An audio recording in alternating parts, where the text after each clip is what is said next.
और इस बीच बड़ी खबर वाराणसी से है। नगर पालिका बोर्ड की बैठक में बवाल हो गया। बोर्ड की बैठक में आपस में सभासद भिड़ गए। सभासदों के बवाल का वीडियो वायरल हो रहा है। सभासदों ने एक दूसरे पर कुर्सियां भी चला दी, तो कुछ ज्यादा ही हंगामा हो गया। और देखिए किस तरीके से एक दूसरे से उलझे हुए हैं सभासद। तो ये वाराणसी की तस्वीर दिखा रहे हैं। देखिए कुर्सी उठ गई, देखते ही देखते मारपीट होने लगी।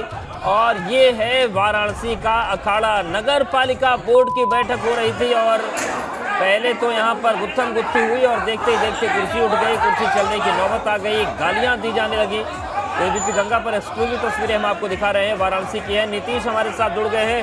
नीतीश, ये जो पूरा बवाल हुआ, ऐसा क्या हो गया था कि कुर्सी चलाने की नौबत आ गई? जी, ये रामनगर नगर पालिका का कुर्सी युद्ध है। आप इसको देखिए। इसमें इस बार बजट सत्र की बैठक थी और बजट के सत्र की जो बैठक थी उसमें पत्रावली को लेकर चर्चा हो रही थी।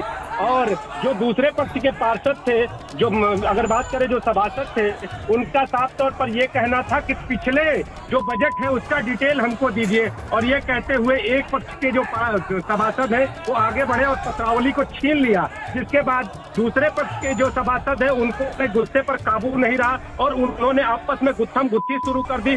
फिर क्या दोनों पक्ष आमने सामने हो गए और कुर्सियां उठ गई। और कुर्सियां ही नहीं, लत्तम जुत्तम तक हुआ है। यहाँ मारपीट हुई है। मारपीट के बाद किसी तरह से मामले पर काबू पाया गया, लेकिन इस पूरी कुर्सी युद्ध की चर्चा जोरों पर है। और अब देखना ये होगा कि इस तरह की कार्यशैली के बाद किन जो सभासद है उनके प्रति किस तरह का एक्शन लिया जाता है। क्योंकि जब बजट सत्र की बैठक होती है तो ये एक सम्मानित बैठक होती है और कहते हैं कि क्षेत्र के विकास का जिम्मा जिन पर होता है, अगर वही कुर्सी युद्ध करने पर उतर जाए तो क्षेत्र का विकास राम भरोसे होता है। तो ये कुर्सी युद्ध उस विकास की तस्वीर है और देखना ये होगा कि इस विकास की तस्वीर दिखाने वाले इन योद्धाओं के खिलाफ किस तरह का एक्शन होता है। अवधेश जी, बिल्कुल शुक्रिया आपका नीतीश जानकारी के लिए।